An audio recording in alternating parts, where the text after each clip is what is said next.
Okay, we're going to continue here, and I want to take a moment and welcome Kitty Wilder, who is a pastoral care provider, and Kitty is an ordained minister. She's one of our Thrive trainers, and she's married to Jim Wilder, so she's got a good resume here, and Kitty's going to talk to us about returning to joy from negative emotions. And so, Kitty, thank you for being here with us today.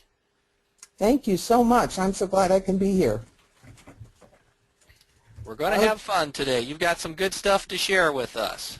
I do. I am so excited about what we learn in Track 2 at the Thrive training. So we're going to talk about that today and how that fits in, knowing that skill and being able to have those skills in our brain, being able to function well. So, excuse me. I have to learn how to use this muting instead of clearing my throat in your ears. So I apologize on that. Well, we're going to begin with the 6 big negative emotions. And we have those all in our brain, and we know that those are very difficult for us, but we need to learn how to come back to joy. Now, returning to joy is quite confusing to many people. When we think of being in anger, fear, sadness, disgust, shame, and hopeless despair, we think that when we return to joy, all of a sudden we're back to, woohoo, yippee skippy, life is wonderful. But that's not what's happening in our brain. In a healthy brain, we should be able to return to joy from anger, fear, sadness, disgust, shame, and hopeless despair within 90 seconds. Now that sounds really impossible, doesn't it? But being able to return to joy means that we're still in the middle of that emotion, but we're glad to be with somebody in the midst of that. So say like with fear, we're in the middle of a tornado. Many of us are huddled in the basement together. We've got our family members together.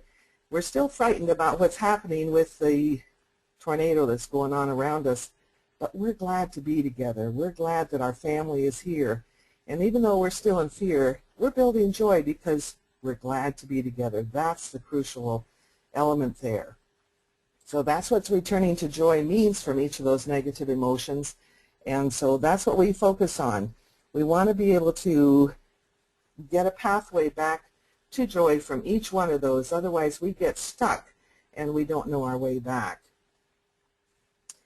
In the examples of Jesus, being able to go through what he was going through, we want to be able to look at, oftentimes when we think of Jesus being angry, we go back to the story of where he overturned the tables in the temple, and we think that's the illustration of Jesus when he was angry. It may have been, but it doesn't say that in Scripture. It doesn't use that Jesus was angry. And the place where it does talk about Jesus being angry is in the story of Jesus healing the man of the withered hand. Jesus was so angry, but he was still who he was. He was a healer, and he healed the man with the withered hand. He was angry at the Pharisees there that were upset about him healing on the Sabbath. If he had been full of sadness or disgust or shame, any of those emotions, it was still like him as a healer to heal. And so he did what it was like him to do, and no matter what emotion he had. So he was healing the man. So that's the story in the Scripture where remembering to be who God created us to be can heal and be able to share that emotion. So we're relationally being able to interact with the other people during our upset.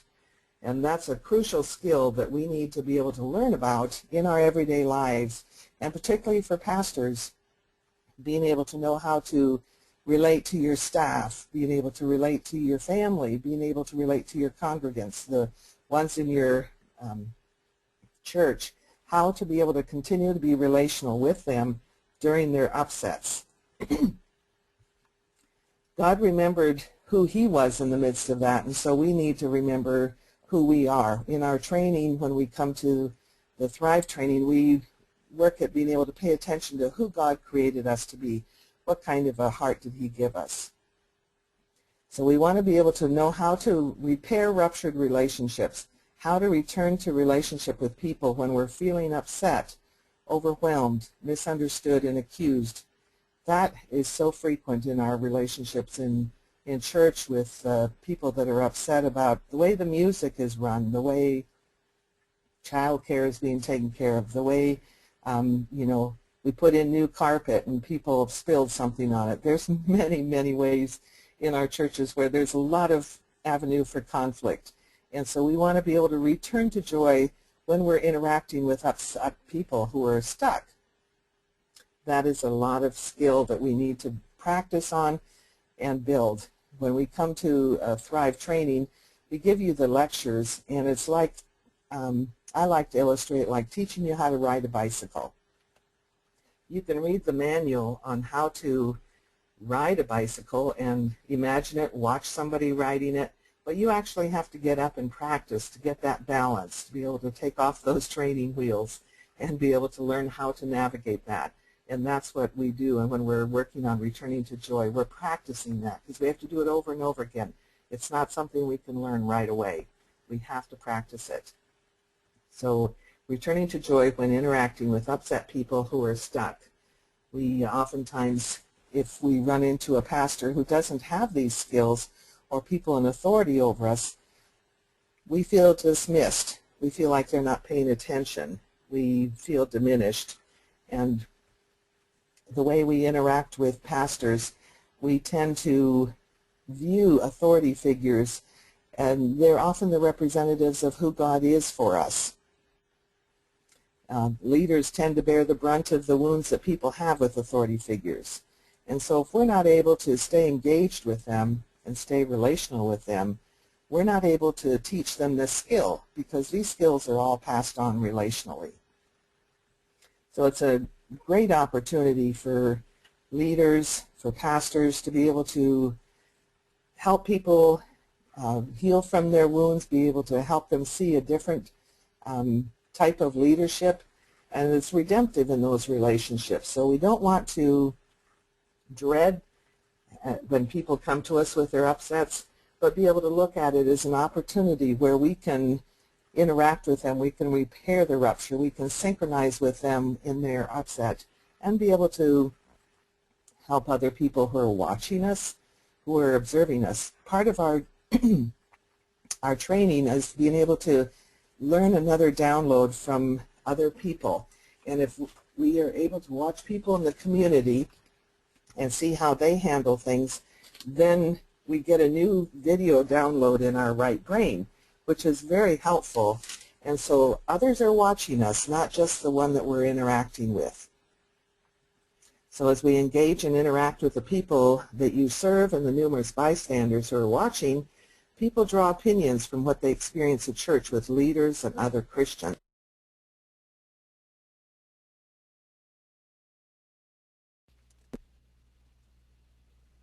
Many people in the church, they have many congregants have Christian wounds from previous experience with believers who lack the return to joy skills. So it's something that not only do pastors need, but we as church members would very much value and have good experience with those return to joy skills also. Well, we have an example of, I can give an example of a time when I had left a church because I was really struggling with the pastor. The pastor was, there was just an element of his sermons, of his relating with people that really disturbed me. And I kept trying to send him letters, talk to him, and he was not able to really connect with me. He kept brushing me aside, and oftentimes, instead of being able to engage, pastors will become busy. They're too, their schedule's too full. They don't have time to connect with the people. And I kept trying to connect with him, and it finally just was enough that it certainly bothered me so much that I left the church. My husband was still ordained with the denomination, so it took him a while to kind of disentangle himself. But I took our children and I went to another church. After I had left, it came out that the pastor was having an affair with one of the women that he was counseling. So besides being able to pay attention to learning these relational skills, we also need to pay attention to the sin factor and make sure that we don't have that in our lives, because that will definitely push people away, and we do get very defensive there, and that is definitely messy in the relational aspect. But it's a time when we can repair those ruptures. If he was able to engage with me, if he was able to help me through whatever was going on, but he knew I was upset with whatever was going on and we couldn't quite label it. So I did leave the church, and many people do leave churches when there's that type of situation where there's not a chance to be able to connect with the pastor and get brushed aside. So instead of avoiding, we want to engage with the person. We want to keep busy and withdraw, because we don't want someone to come and tell us how upset they are. And then we become sidetracked to other feelings. We become feeling ashamed because somebody's angry at us. And we need to learn how to return to joy with our family members also, because they're often upset with all the involvement at church, the distractions, all the hospital calls, all the demands on a pastor, which there are so many. So we leave others feeling disconnected and alone, especially family, staff members, and congregants. And we display an inconsistency, and this frustrates our coworkers and those that we work with. So it's definitely a difficult time of running when we don't have these skills. This is part of the maturity skills that we need to have learned as children, but you know, many of us have not been able to get those as we were in our early childhood. So now at this stage in the game, we need to be able to learn to go back to fill in those holes in our maturity so that we learn how to stay connected, be able to repair those ruptured relationships, and be able to return to joy from each of those 6 big emotions. So we do this training in Track 2 at Thrive. Now I lead Track 2, and I have so much fun with this. This is a wonderful training.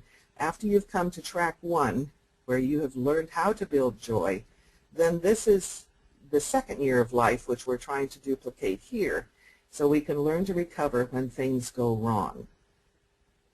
In Track 2, we spend a lot of time covering each of those 6 big emotions, telling 4+ stories, which are we talk about them as 4+ stories, and you probably have heard this before, but the 4 levels of the brain, and then the plus is the left side of the brain that you get in addition to that. So you're using the full brain to tell stories so that somebody else can download that. And so we're able to get other memories in our brains, because oftentimes we say, you know, I never want to handle anger the way my dad did or the way my mother did. And we need new input. We need some new example. And as we tell those full stories, it gives us that video in our mind. It's like, okay, well now that's how Kitty handles that. And we have a new download, or how the other ones that are in our Track 2 together, as they're telling stories, we learn some new examples. So we're telling stories that train other people in the return to joy skills, and at the end of the week we're able to pass those on to Track 1 to give them a bit of training to prepare them for what will be coming the next time they come back to Track 2. So we work very hard at staying relational with each other and practice that, so that when we go back to our environments, to our spouses, our families, our churches, we can have this under our belt, and we can continue to practice it and continue to build the skill. In Track 2, we identify the weaknesses and strengthen return to joy skills, and we spend a lot of time in these negative emotions. So we have to have a way to resettle our nervous systems. So we do some of that through quieting. We do some of that through appreciation stories, which I'm sure you've heard on other times people talking about. And we focus on play. Now there's a secular book by Stuart Brown, MD, and Stuart is S-T-U-A-R-T, and the title of it is just Play. He talks about how play is so good in our brains, and so not only for children, but even for adults in our relationships. I've been working with a couple for some time, and they've been married many years, so I think it's about 30 years. As they've incorporated this element of play, they, for the first time, have some hope that their relationship is going to be able to be repaired, and they're going to be able to continue to get to where their relationship is thriving. But we incorporate play in our get-together on track 2. I usually have a toy for each pair each day, because we have these downtimes when we need to incorporate that to lower our nervous systems and be able to help each other recover from the intensity of talking about the negative emotions. Now, we focus on them in a medium level because we don't want them to be too intense. We don't want to overwhelm anyone. And we also spend plenty of time learning about overwhelm. How do we overwhelm others? Or how do others overwhelm us? What does that feel like? When do we need to take a breath? When do we need to back off a bit? Because upset people have no sense of when they're overwhelming usually, and they don't know to step back. And so we need to be able to learn those alerts. You know, I'm swallowing too much, I'm blinking my eyes, I'm having a nervous laugh, whatever it is that we exude when we're overwhelmed, and be able to back off or take care of ourselves or help take care of the other person. So these skills on learning how to return to joy are incredibly valuable in so many avenues, but in particular as we focus on pastors and churches and families. It is a skill that is so valuable to help you stay engaged and stay relational with the people in your church. So we want to be able to not rob you of your ministry and your families, but be able to equip you so that you are able to thrive and be able to just have a thriving church that many people are gathered and want to be able to learn this from you as you can pass it on relationally. So I think that I'm going to pass this back to Chris now, and so many of you may have some questions. And so Chris, we'll go on to those questions. Okay, thank you, Kitty. I was just reminiscing as you were sharing how much Jen and I enjoyed learning from you in Track 2. I remember when we went through Track 2, and boy, that was a meaningful time. It was a very powerful time that really impacted our marriage.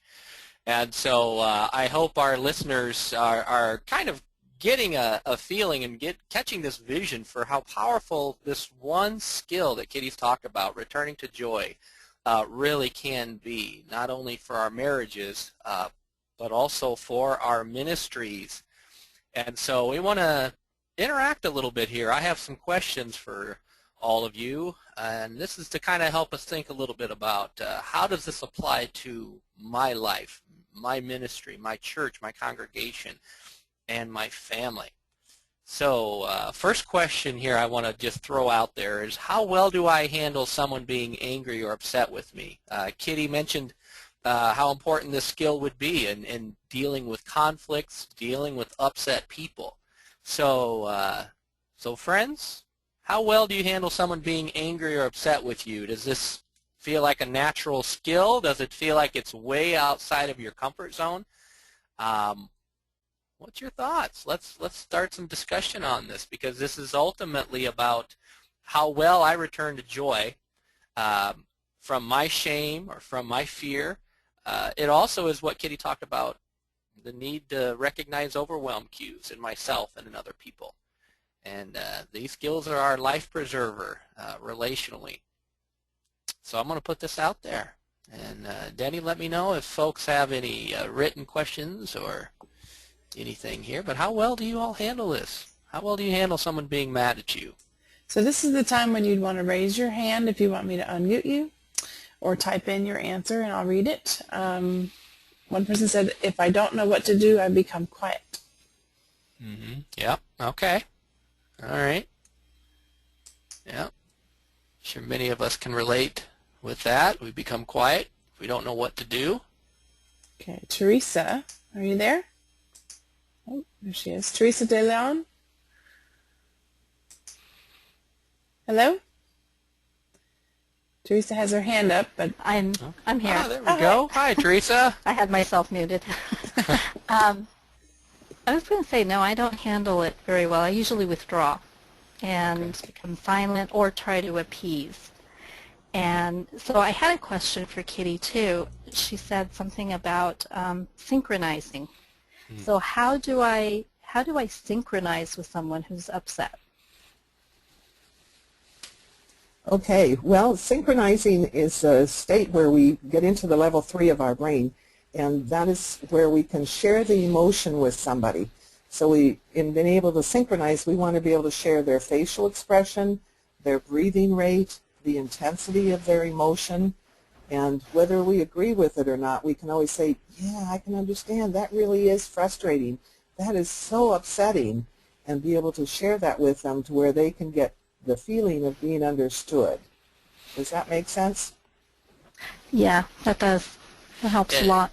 And that's an important, if I can jump in here, that's an important thing here because as pastors, most of the time we're fixers. And so when there's a problem or when somebody's upset, we want to fix it. We want to make it go away. And what Kitty's offering us here is so powerful because actually you're helping people return to joy, which gives them a lot more resources to fix the problems and to manage the problems that they're dealing with in the first place. And so that synchronizing point is key, and that is a learned skill.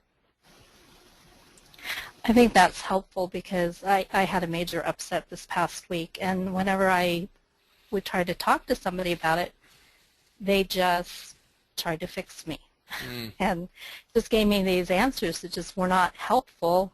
And I realized what I really wanted was just someone to hear my heart. Yeah, once somebody is able to share that and synchronize with us, then we're able to think out of, rather out of fear, we're able to think out of what we would like to do. Now we've been understood. Now we can think proactively, and this is what I would like to do now.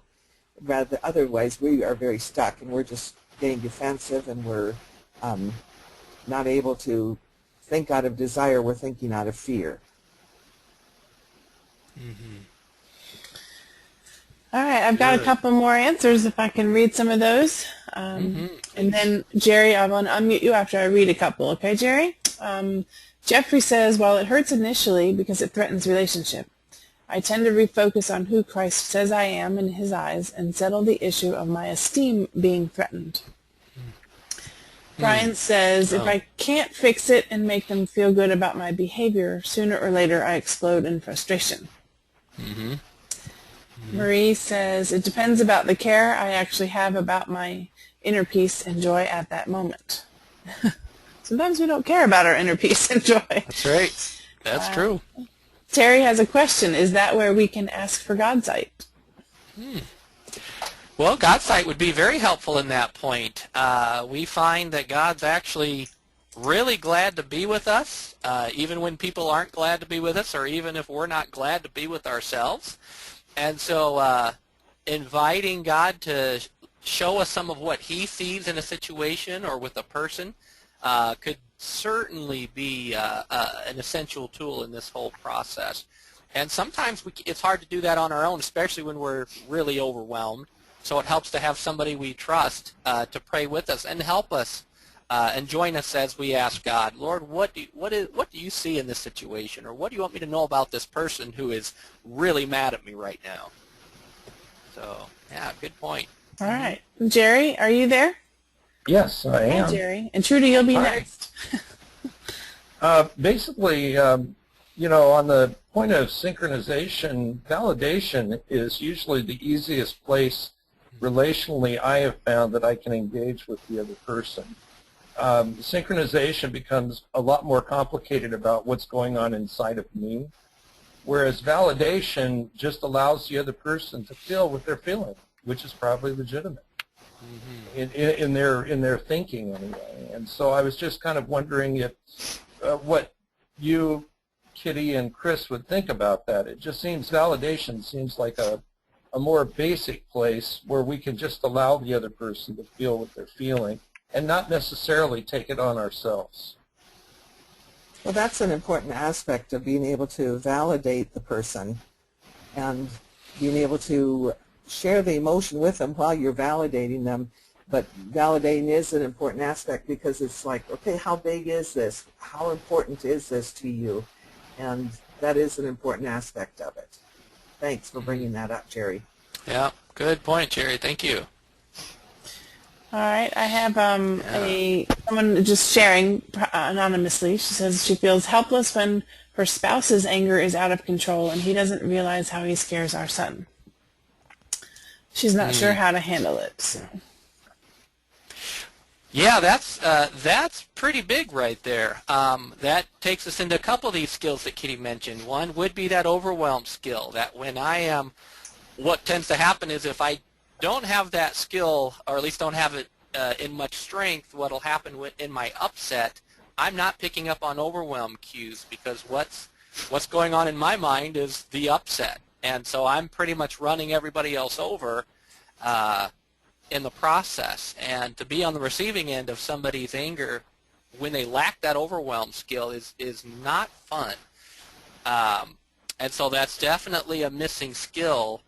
The other issue would be the returning to joy skill that Kitty's talking about, and how well can I quiet what I feel. And when I'm feeling afraid, when I'm feeling overwhelmed, part of learning the return to joy skill means that I can still manage what I feel and quiet.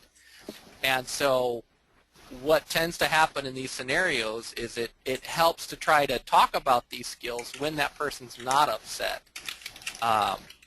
When somebody is upset, they're not going to really be in a good place to have the discussion. That's also where the community might be a helpful resource if there's some trusted third parties that can say, wow, we can do so much better here.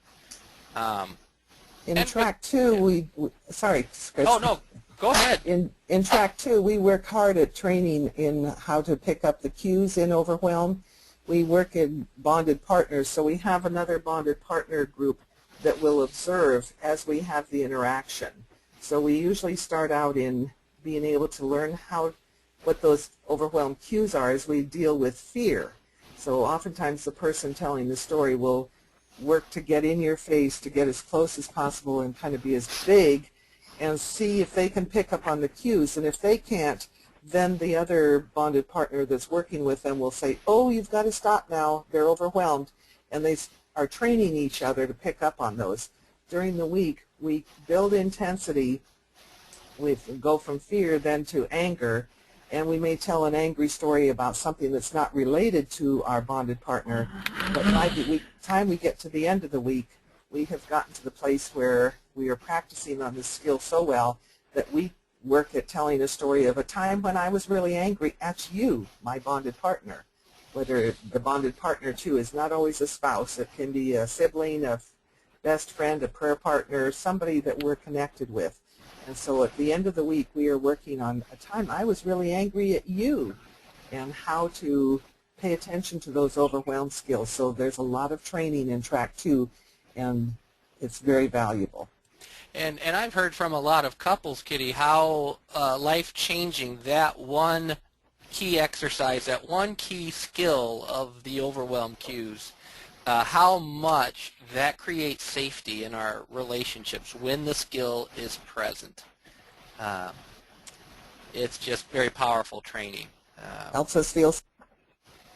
Yeah, it helps us feel secure and safe, and yeah, and so for the friend who shared here, it sounds like she's definitely in a situation where that skill is sorely lacking, and that could be really a life preserver right there for the whole family if that one skill was there. All right, I've got 2 comments about synchronization too. Can we still stick with this topic? We good? Sure. All right. One person says, I'm finding that when someone isn't able to synchronize with me, I want to learn how to better be able to help others by synchronizing with them, because I know how it feels to not feel heard. Mm-hmm. The other person's question is related. If you haven't consistently received validation or synchronization yourself, how do you overcome it and give what you haven't received? Right, Trini. That's yeah. I mean, that's really that's really one of the reasons behind why we do Thrive, is because these skills, for the most part, many of these skills are lacking in our families. And if they're lacking in our families, odds are very high they're going to be lacking in our ministries. And so we're very strategic about helping these skills. Like Jen and I are the first to admit, when we developed Thrive with Dr. Wilder, Jen and I really lacked all of these skills. We just didn't have them. And so we had to learn these skills with others like Jim and Kitty who had the skills. And so we needed other people to show us, how do we do this? And so for many of us, there's certain skills that we already have, and we can show other people how to do them. But there's certain skills we don't have, and where Kitty said it's like learning to ride a bike. If I don't know how to ride that bike, I need someone to show me how, and even hold the bike up for me at some level while I practice. And so that is kind of the reasons behind Thrive and the Thriving Recover Your Life program, is so that we can learn these things, and not just learn them, but take these skills back to our families, to our ministries and our churches. And the fun thing is, when you have the skill, you can help other people learn that skill. But that's a good point. You know, there's a lot of things here we really haven't experienced ourselves. Okay, we don't have any more on this question, or are we? I think you can move to the next one. Okay, let's move right along here. Okay. What do I rely on to make up for areas where I lack return to joy from the 6 negative emotions? And Kitty mentioned with the pastor of the church who was having an affair. When I don't know how to get back to joy, a lot of things can happen, which Ed Corey talks about with the beeps from our previous couple joy streams. I turn to other things to replace joy if I'm not getting back to joy. I may just avoid emotions altogether. I may turn to sexual connection. I may turn to various addictions. I may turn, in my case, I used to turn, and I still, at times when the emotions are large, turn to a chocolate shake for that relief when the skill was lacking. And so what do we do? What do I rely on to make up for these areas where I just don't know how to get back to joy from one of those 6 emotions that Kitty talked about today? What comes to your mind?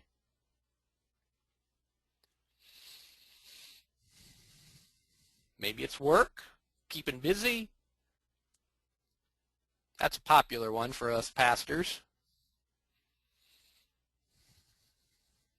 Any thoughts?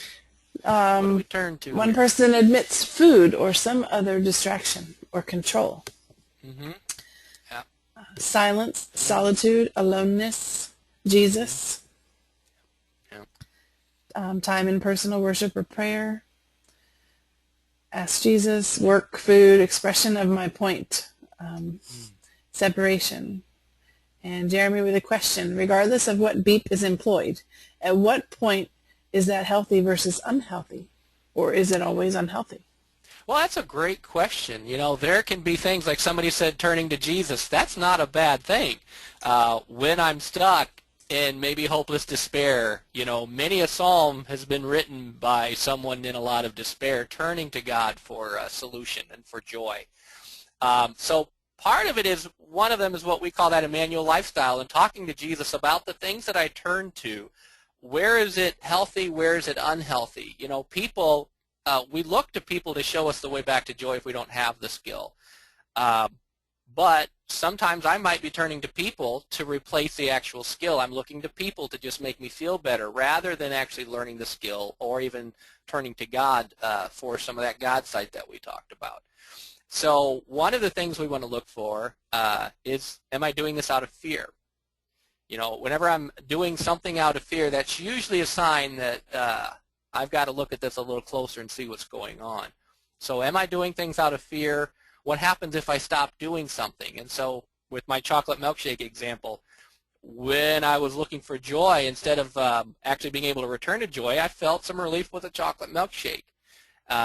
So there's nothing wrong with a chocolate milkshake every now and then, but if you're having a chocolate milkshake with every meal or with every evening, or when these things become patterns, or I miss them when I'm not having them, those are usually signs that I need to talk to Jesus about this a little more.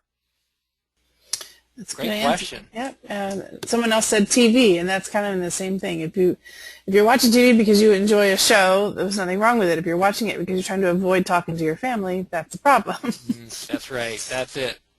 And we often, too, with those beeps, sometimes a beep can be for somebody an escape where they're beeping, but for somebody else, like some people find gardening very nourishing and therapeutic, but somebody else might be using it as a way to escape and to stay away from people.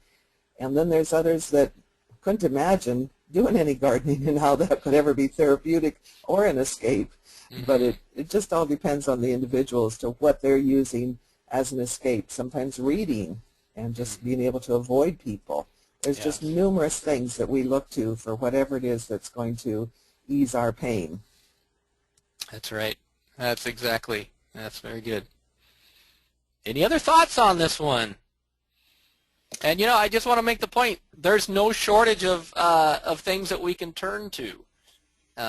Society, culture gives us a lot of opportunities to sidetrack rather than actually returning to joy from our distress, from our upset, from our conflict. Not getting any more responses, so I'm going to move on. All right. Let's move along here. Actually, Paul just popped his hand up, so. All right, Paul, you want to jump in here? Oh, where'd it go? It went away. There he is. Paul? Yeah, I hope you don't get much feedback. I'm wondering sometimes there's something that I know is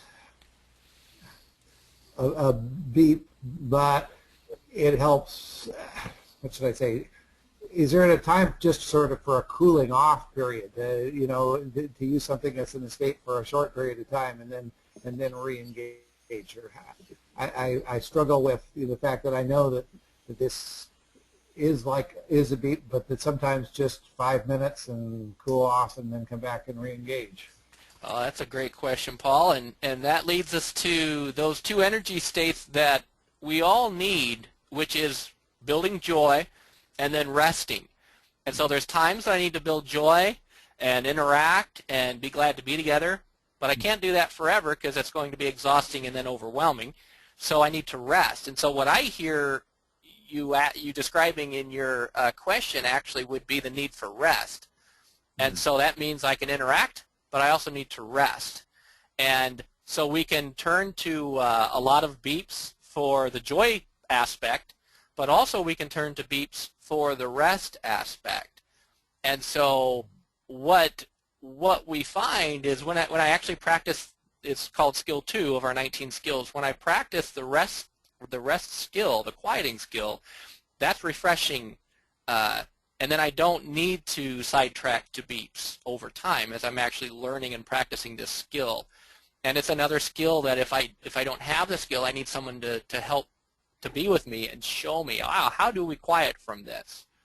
And so you raise an important question, an important point here is we do need joy, and we want to return to joy as soon as possible from our upset. Otherwise, we will become overwhelmed and exhausted.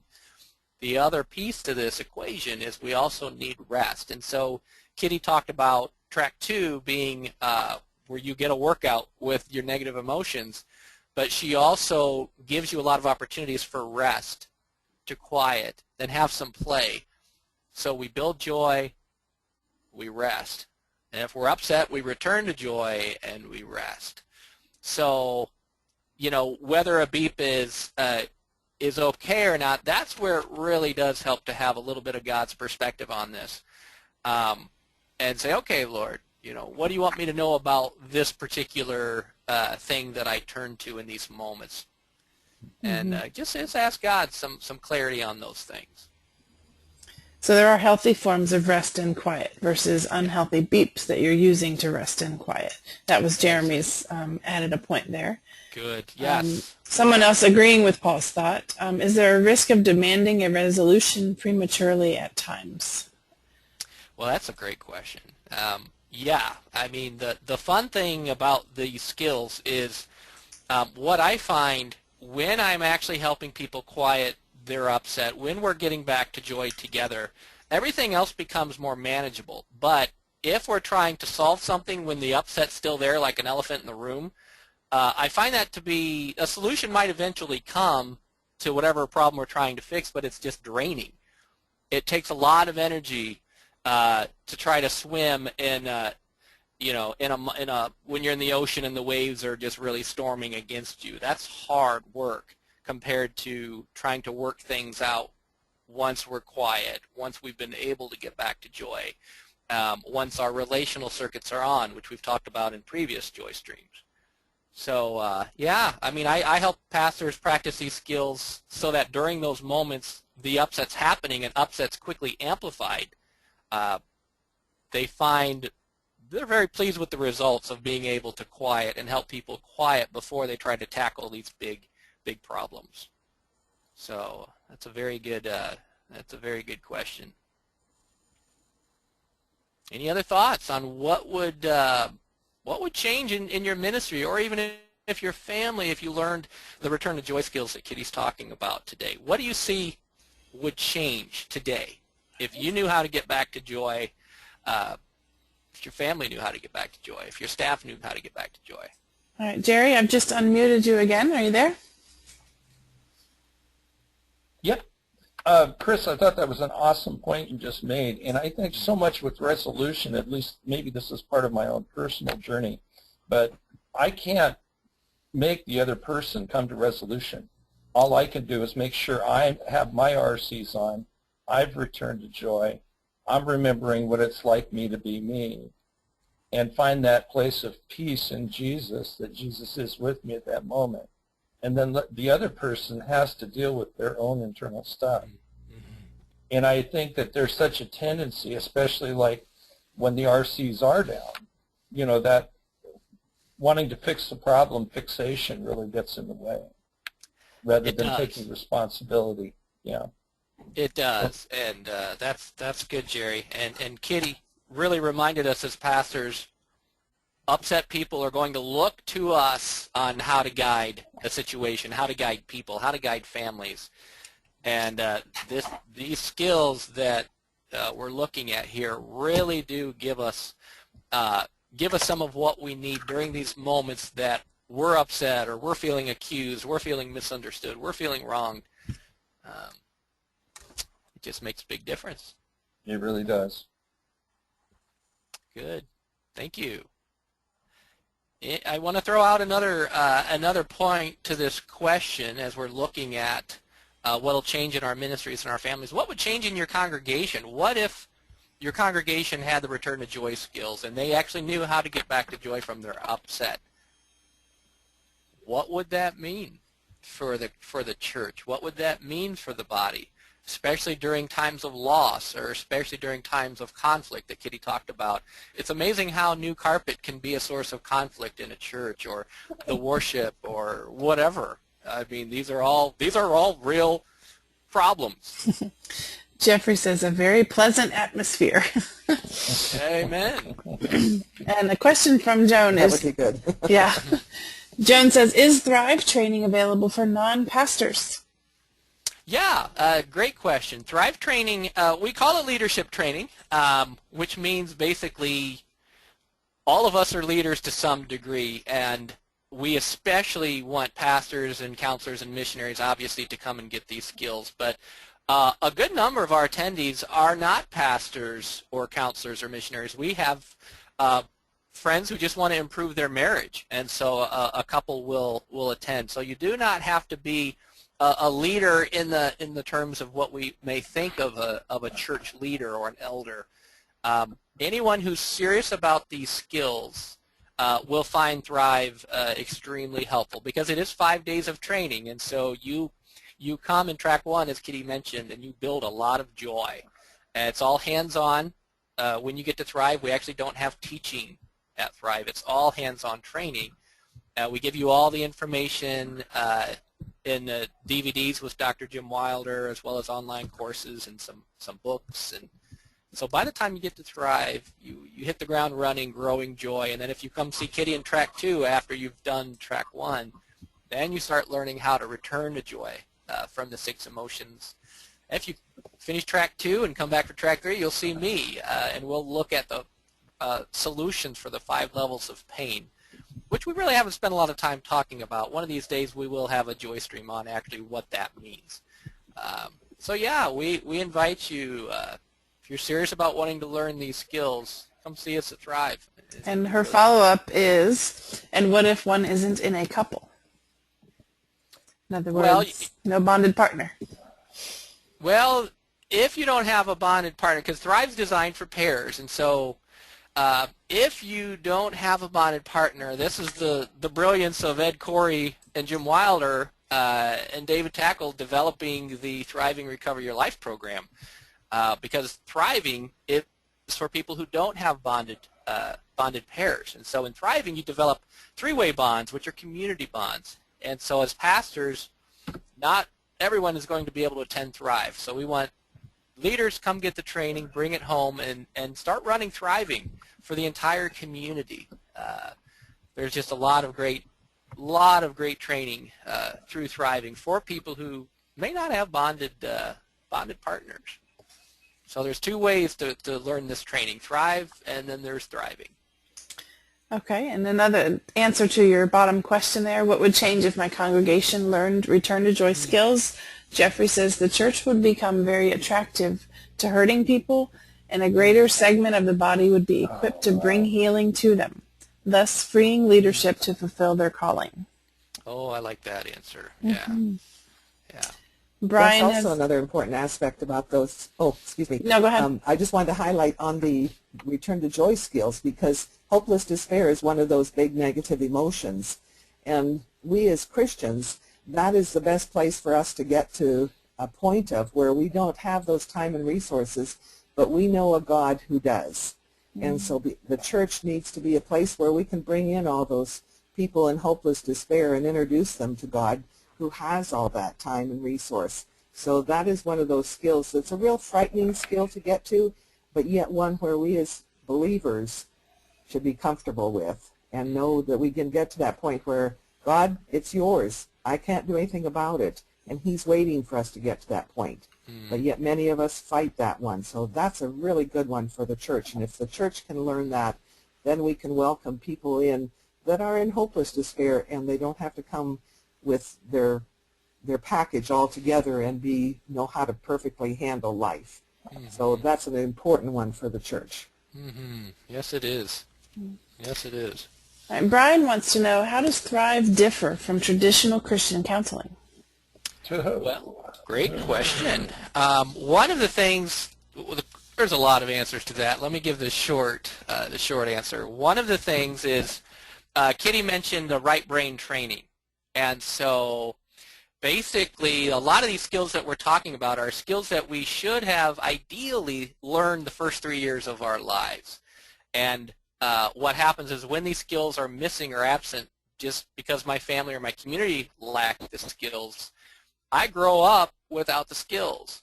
And so Thrive is very strategic about, we've not only identified the 19 skills, but we're very strategic about training these 19 skills, which is primarily a lot of your right brain training, which is very relational, experiential, hands-on training. A lot of counseling, not all counseling, but a lot of Christian counseling is I give you a lot of information that you need to apply. And information's good, but when I lack the skills to go with the information, I have a hard time applying that. And so when someone tells me, for example, early in my counseling career, I would see a lot of counselors telling people how they need to be joyful and not hurting, and they could give them these great scriptures to go with their information. The problem is people weren't glad to be with these precious folks who were in pain or who were stuck. And so they needed the experience and the skills to go with that information for wholeness, so to speak. So what we find is Thrive actually is extremely complementary with the traditional methods of Christian counseling. That's really what we recommend, why we recommend counselors come and learn these skills. It just is going to make everything else better, because when I have the skills, I can pass them on. And so I can tell you about joy, and I can give you scriptures about joy, which there are a lot of them, but I can also authentically have skill one, which is being glad to be with you. And then when we're upset, we can talk about getting back to joy, but I can then show you how to get back to joy from the upset. So really, I would say while there are some pretty major distinctions between what Thrive is or thriving with a lot of the traditional methods of Christian counseling, we find from our Christian counseling friends, when they're learning these skills, it makes everything else better. So it's extremely complementary in that regard. They often say that this is the missing piece of all their That's training. it. Yeah, we do hear that a lot. So, yeah, so I hope Christian counselors will continue to learn these skills. And many of them may already have some of the skills. So they just might need to strengthen some areas of weakness or sharpen some of their return to joy skills and so forth. Any other thoughts? We only have about 1 minute left before I need to move through a few of my announcements. Otherwise? Everyone's quiet. Why don't you go ahead? All right, so everybody's resting. They're practicing skill 2. All right, so some of you are asking about Thrive. We only do one Thrive event a year in the States, and we do one up in Canada. And our Canada Thrive, the registration just closed last week, but we still have time and space for our July Thrive, which means you still have plenty of time to do the prep work and register for Thrive. And so we hope that some of you will strongly consider learning these skills. You can learn more about Thrive at our website, thrivetoday.org. We also have a Joy Starts Here conference coming up in the fall in October here in Morton, Illinois as well. And that's not actually the skill training, but it's going to be talking about our new adventure of applying joy and growing joy and starting joy in our churches and our families and in our schools. So you can learn a lot more on our website about Thrive. If you're curious how these skills look under live conditions, visit our YouTube page, Thriving Today channel. Jen and I, my wife, we're very proactive about trying to apply these skills so that we can download these skills into our children so they grow up with a lot more skills than what we had to give them. So you can actually see us using these skills with our young boys. A lot of fun there. Next week, we have Pastor Darrell coming back on protecting Eve and how overwhelmed trauma and dishonesty will hinder our marriage joy. And so 1 o'clock Eastern Daylight Time on May 9th, and then May 16th, we have David Tackle back with us on how to care for the pastor's soul. And we have Dr. Jim Wilder coming the following week on May 23rd to talk about Joy Starts Here. And then in June, I'm going to have a couple Joy Streams to talk to you about some of your problems, some of your needs. I'm working on a pastor's book, a pastor's joy starting book. And I really am looking to you to help me write this. I want to hear some of what the problems are. So I'm hoping you'll be able to join me on that one. That's going to be a fun time. If you haven't seen our Joy Starts Here book and our new website, please take a look. joystartshere.com. We have an interactive forums, so you can interact with us as well as each other about how to start applying some of what you're hearing here to your own life. And Dr. Wilder is going to be on the radio May 7th at 2 p.m. Eastern Daylight Time. I've got a link here. Otherwise, the station's called God 321 on station 1500 AM WQLV. So Jim's going to talk about more on starting joy and being a joy starter. So that's going to be fun. I'm looking forward to that one. And Carol Brown is just doing a lot of hard work to get us a joy starting blog for us pastors. So take a look. You'll hear a lot of, she's weaving a lot of this information from these joy streams into this blog, joystarters.com. Have a look. There's obviously a lot more information where this came from. Dr. Wilder has nearly 30 volumes of Gym Talks, which are like 6 to 8 hours on just unpacking a lot of this stuff in Scripture as well as giving us the science behind it. I just can't tell you how valuable these are. So you can learn more at lifemodel.org and learn more about what Ed's up to. Ed and David and Jim with the Thriving Recover Your Life. Excellent, excellent resource here for bringing this training to your community. Kitty, thank you for being here with us today. It's been really good to have you here. And Denny, thank you for your hard work. I've really enjoyed the time. It's been good. And Kitty, we're just going to have you back here. It feels like we're just scratching the surface. There's so much. Yeah. So friends, may God bless you. Remember to talk to Jesus a little bit as you go about your day to pray for our nation and our leaders, being that it's a National Day of Prayer. So God bless you all. I hope you can join us next week for our next adventure. Have a good day. All right. Bye-bye.